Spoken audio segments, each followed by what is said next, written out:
Test का पहला question है, भारत के संविधान में अनुच्छेद 371 जी किस राज्य को विशेष दर्जा देता है? किस राज्य को देता है? मिजोरम राज्य को विशेष दर्जा प्रदान करता है। इसी प्रकार से अन्य जो पूर्वोत्तर राज्य हैं उन्हें भी अलग से जो है एक विशेष दर्जा प्राप्त है। जैसे अनुच्छेद 371 जो है ये पूर्वोत्तर राज्यों के लिए एक विशेष दर्जा प्रदान करता है, जिसका उद्देश्य है कि इनकी जो जनजातियां हैं, विरासत है, उसे संरक्षित रखना। अनुच्छेद 371 में जो है मिजोरम से संबंधित है। मिजोरम जीने के तरीके से संबंधित भारतीय संसद के सभी कार्य मिजोरम विधानसभा की सहमति के बाद ही लागू हो गए, वरना था ये लागू नहीं होने। अनुच्छेद 371 बी में क्या है? अनुच्छेद 371 बी ये असम राज्य को एक विशेष प्रावधान देता है। अनुच्छेद 371 सी जो है ये देता है मणिपुर राज्य को। ये सभी पूर्वोत्तर राज्य हैं जिन्हें विशेष दर्जा प्राप्त है। जैसे 370 में जम्मू कश्मीर का था, इसी प्रकार से 371 सी में मणिपुर को है। 371 एफ में सिक्किम राज्य को एक विशेष प्रावधान है और अनुच्छेद 371 एच में अरुणाचल प्रदेश में भी एक विशेष प्रावधान है। इसी टेस्ट का दूसरा प्रश्न था, भारत के संविधान का अनुच्छेद 271 में जो है 2 या 2 से अधिक राज्यों के लिए एक सामान्य उच्च न्यायालय स्थापित करने की शक्ति प्रदान है। ये प्रदान दी है संसद के द्वारा। संसद में शक्ति प्रदान करता है संसद। इसमें ऑप्शन नंबर ए है, भारत के संविधान 1949 में अनुच्छेद 231 2 या 2 से अधिक राज्यों के लिए एक सामान्य उच्च न्यायालय की स्थापना से संबंधित है। अनुच्छेद 231 उच्च न्यायालय के बारे में, यानी कि वर्तमान में हमारे देश में जो है 25 उच्च न्यायालय हैं, जिनमें 3 सामान्य उच्च न्यायालय हैं। एक पंजाब राज्य है और हरियाणा राज्य का एक ही उच्च न्यायालय, सामान्य उच्च न्यायालय, जो साझा करता है, जो चंडीगढ़ में ये स्थित है। एक पूर्वोत्तर राज्य जो हैं असम है और मिजोरम है। नागालैंड, अरुणाचल प्रदेश भी गुवाहाटी में एक न्यायालय साझा करते हैं। संविधान के भाग 5 में अनुच्छेद 124 से 47 तक संगठन, स्वतंत्रता, अधिकार, क्षेत्र, सर्वोच्च न्यायालय की शक्ति प्रक्रिया से संबंधित है। और संविधान के भाग 5 अनुच्छेद 52 से 78 संघ की कार्यकारिणी से संबंधित है। संघ की कार्यपालिका में अध्यक्ष, उपाध्यक्ष, प्रधानमंत्री, मंत्रिपरिषद और भारत के महान्यायवादी होते हैं।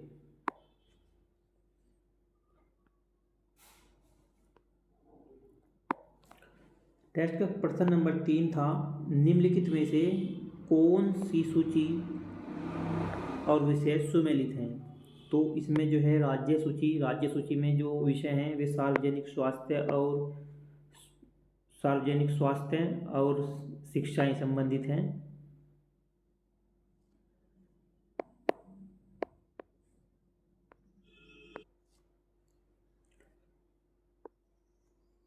क्वेश्चन नंबर 3 था, निम्नलिखित में से कौन सूची और विषय से सुमेलित है? राज्य सूची से संबंधित जो है सार्वजनिक स्वास्थ्य और स्वच्छता जो संबंधित है राज्य सूची से है।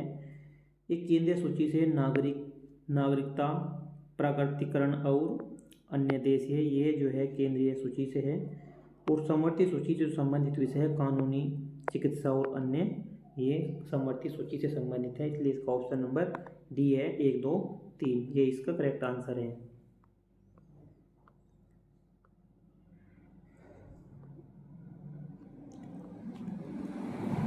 इनके बारे में विस्तार से, केंद्रीय जो सूची है, केंद्रीय सूची संसद के पास यहाँ लागू होने वाले किसी भी मामले के संबंध में कानून बनाने की विशेष शक्तियाँ होती हैं। इस सूची में वर्तमान में 100 विषय हैं। ये याद करने का पॉइंट है कि अब वर्तमान में 100 विषय हैं केंद्रीय सूची में, लेकिन मूल रूप से ये 97 विषय थे, अब ये 100 विषय हैं। कुछ इसमें जो विशेष हैं इनके विषय, जैसे इसमें नागरिकता है, रक्षा है, बैंकिंग है, विदेश मामले हैं, मुद्रा, परमाणु ऊर्जा,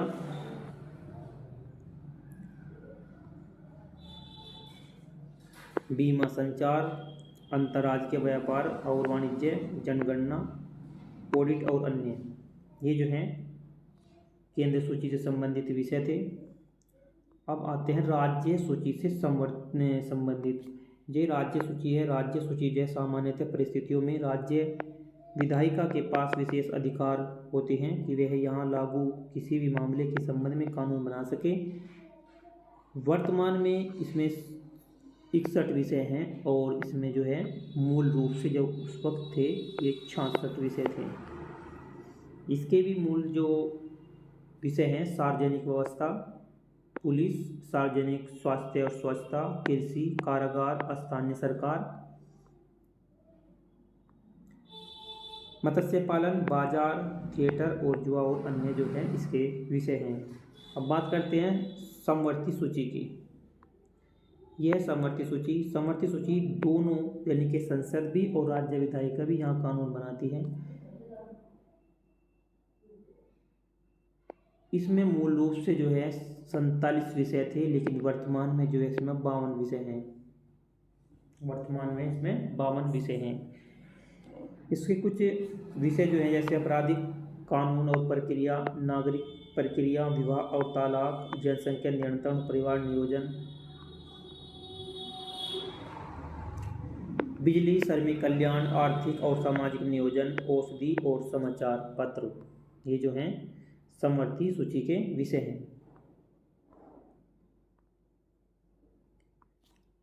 किताबें और प्रिंटिंग प्रेस और अन्य।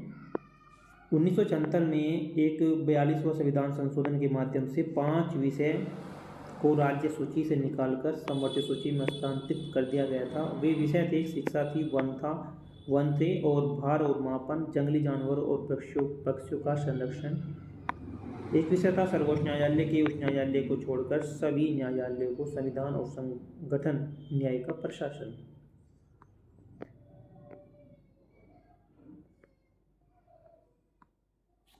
क्वेश्चन नंबर 4 था प्रवासी भारतीय निम्नलिखित में से किस शर्त के तहत लोकसभा के चुनाव में मताधिकार का प्रयोग कर सकते हैं।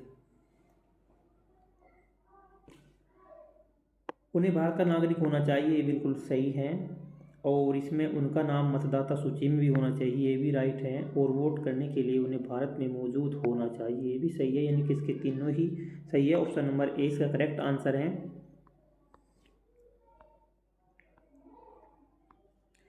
एक प्रश्न था ये 5वां विसाखा मामलों में भारत के उच्चतम न्यायालय का जो निर्णय किस संबंध में था। ये कार्यस्थल पर यौन उत्पीड़न से संबंधित था ये मामला।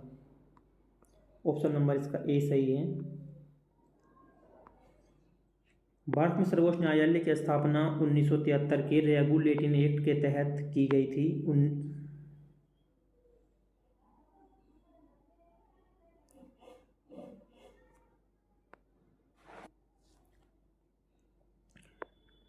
ये डाटा 1773 रेगुलेटिंग एक्ट के तहत की गई थी। 1773 में रेगुलेटिंग एक्ट में कोलकाता में फोर्ट विलियम्स में एक सर्वोच्च न्यायालय की स्थापना की गई थी।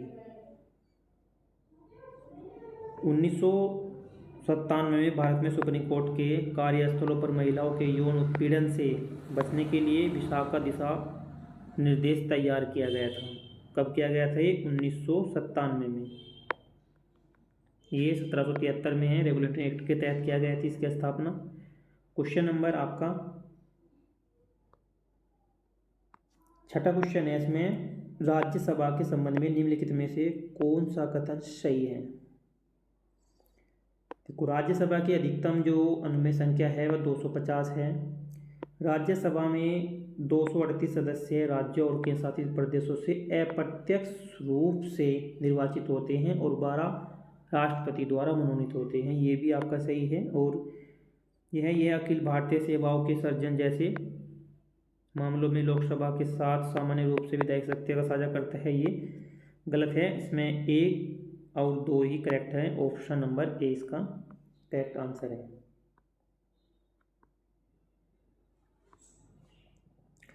राज्यसभा में इसे संसद में उच्च सदन के नाम से जाना जाता है, उच्च सदन के रूप में जाना जाता है राज्यसभा को। और लोकसभा को निम्न सदन बोलते हैं। पदेन अध्यक्ष भारत के उपराष्ट्रपति होते हैं। राज्यसभा विघटन के अधीन नहीं है।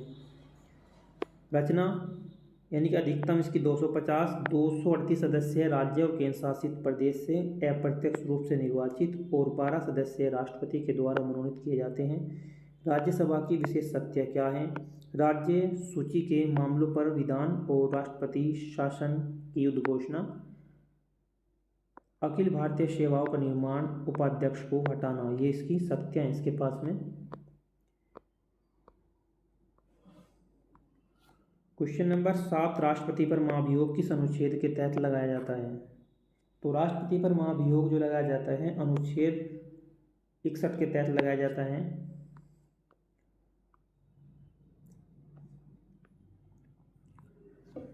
अनुच्छेद 52 में है कि भारत का राष्ट्रपति, अनुच्छेद 53 में है संघ की कार्य शक्ति और अनुच्छेद 54 में राष्ट्रपति का चुनाव, अनुच्छेद 55 में राष्ट्रपति चुनाव की प्रक्रिया क्या है, अनुच्छेद 56 राष्ट्रपति कार्यालय का कार्यकाल कितने वर्ष का है, और अनुच्छेद 57 पुनः दोबारा चुनाव की पात्रता होनी चाहिए।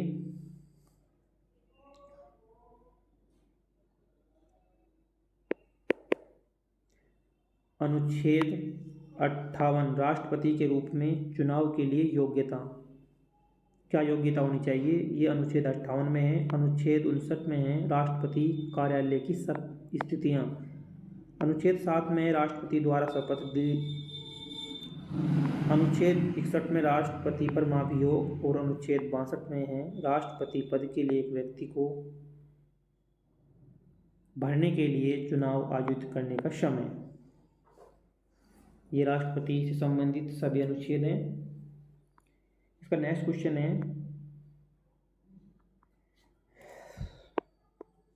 भारत के निम्नलिखित प्रधानमंत्रियों में से किसे अविश्वास मत से पराजित किया गया था? अविश्वास मत से जो पराजित किया गया था, अटल बिहारी वाजपेयी, HD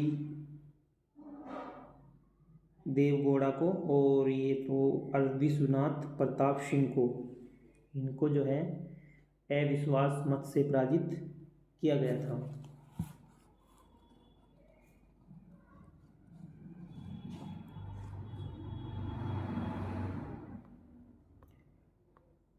इसका ऑप्शन नंबर ए था।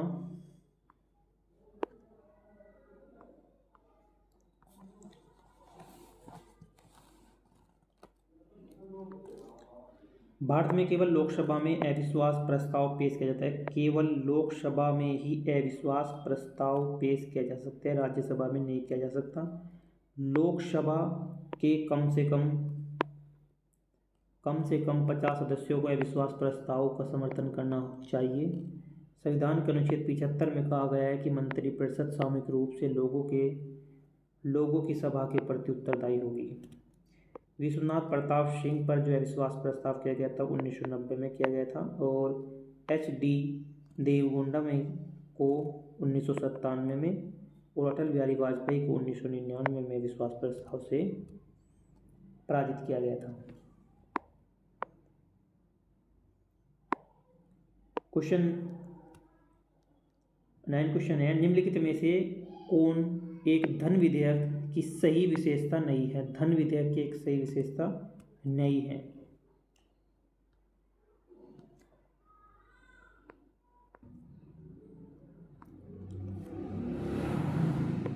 धन विधेयक के बारे में है, इसे केवल लोकसभा में पेश किया जा सकता है, बिल्कुल सही है। नका की विशेषता नहीं है कि धन विधेयक को सिर्फ हम लोकसभा में पेश करते हैं, बिल्कुल सही है। अध्यक्ष का पद रिक्त होने की स्थिति में एक उपाध्यक्ष भी धन विधेयक को प्रमाणित कर सकता है, ये भी आपका सही है। कोई विधेयक धन विधेयक है नहीं, इसके बारे में अध्यक्ष का अधिकार अंतिम होता है, ये बिल्कुल सही है। इसे दोनों सदनों की संयुक्त समिति को भेजा जा सकता है, गलत है। ऑप्शन नंबर डी आपका इसकी जो है धन विधेयक की सूची की विशेषता नहीं है। ऑप्शन नंबर डी इसका करेक्ट आंसर है। धन विधेयक राज्यसभा में पेश नहीं किया जा सकता, सिर्फ लोकसभा में किया जाएगा। राज्यसभा में न तो धन विधेयक को अस्वीकार कर सकती और न ही उसमें कुछ संशोधन कर सकती। धन विधेयक राष्ट्रपति की सिफारिश पर लोकसभा में पेश किया जा सकता है। इसे लोकसभा में साधारण बहुमत से पारित किया जाना चाहिए।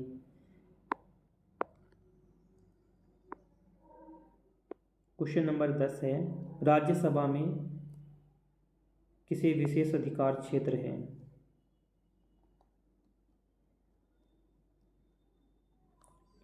ऑप्शन नंबर डी है, एक विषय में राज्य सूची पर कानून बनाने के लिए संसद को अधिकृत करना।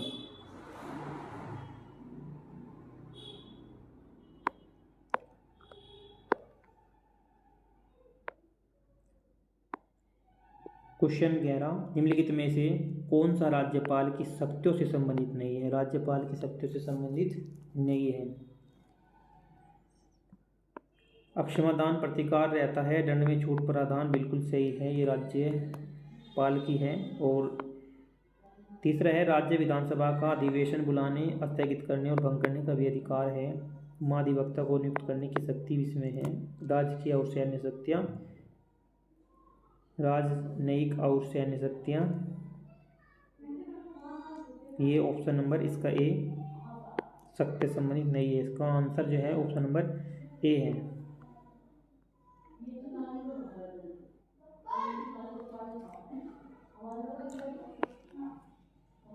क्वेश्चन, निम्नलिखित में से कौन 73वें संविधान संशोधन अधिनियम 1992 के अनिवार्य प्रावधान है?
और सिक्किम बनाई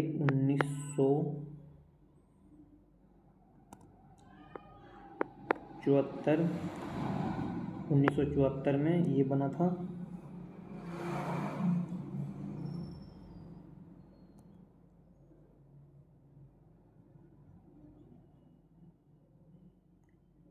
बाईसवां राज्य। तो इसके हिसाब से पहले तो हुआ ये 2 नंबर पे, यानी कि हिमाचल प्रदेश, उसके बाद में मणिपुर और उसके बाद में आगा का सिक्किम और सबसे बाद में आगा मिजोरम। 1987 में 24वां राज्य बना था मिजोरम। ऑप्शन नंबर इसका बी है करेक्ट आंसर। नेक्स्ट देखते हैं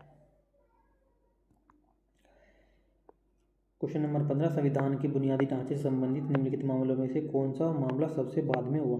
सबसे बाद में आया कौन सा मामला? तो इसमें जो है था मिनर्वा मिल्स मामला जो है था, ये आया था 1980 में। और गोरखनाथ का जो आया था, यह आया था 1967 में। और जो इंदिरा गांधी बनाम राज्य नारायण, यह आया था 1975 में। और केशवानंद आया था 1973 में। अब सबसे बाद में तो यही आया था 1980 में, तो ऑप्शन नंबर इसका पहला ही है। मिनर्वा मिल्स मामला जो है 1980 में होता है, सबसे बाद में हुआ। सबसे पहले ही गोरखनाथ का हुआ था 1967 में, उसके बाद में आया आपका केशवानंद भारतीय मामला, और उसके बाद में आया इंदिरा गांधी बनाम राज नारायण 1975 में।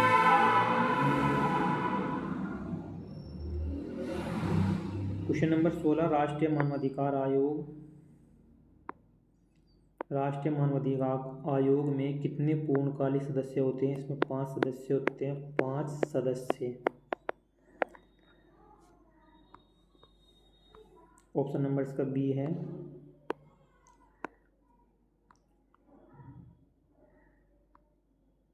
केंद्रीय सूचना आयोग किस प्रकार का निकाय है?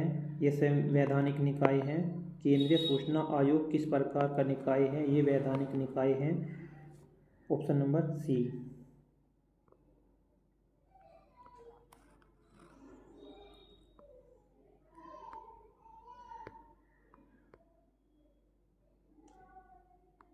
इसमें राज्य नीति के निर्देशक सिद्धांतों के संबंध में कौन सा जोड़ा सही है? पहला है कि सामान्य न्याय और निःशुल्क कानूनी सहायता, ये किस अनुच्छेद में है?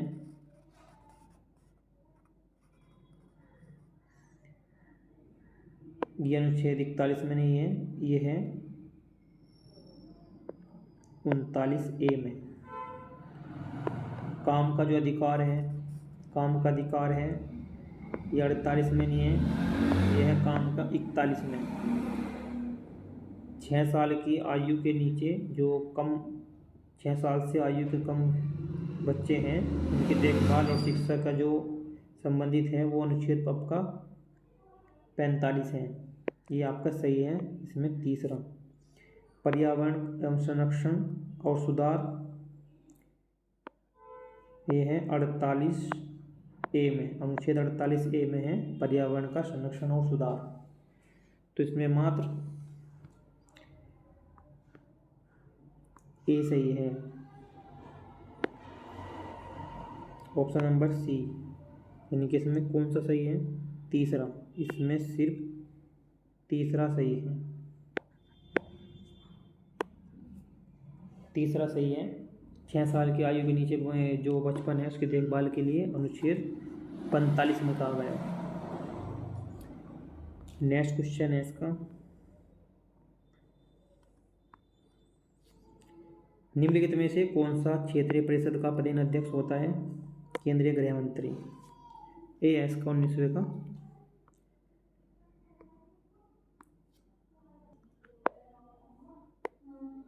क्वेश्चन नंबर 20 है, भारतीय न्यायपालिका के संदर्भ में निम्नलिखित कथनों पर विचार कीजिए। एक है, सर्वोच्च न्यायालय के न्यायाधीशों की नियुक्ति न्यायाधीशों के एक समूह के द्वारा की जाती है, जिसे कोलिजियम प्रणाली कहते हैं। एक प्रतिष्ठित विधिवेत्ता राष्ट्रपति के अंतिम अनुमोदन से सर्वोच्च न्यायालय का न्यायाधीश बनने की योग्य होता है। दूसरा इसमें करेक्ट आंसर है, ऑप्शन नंबर बी है।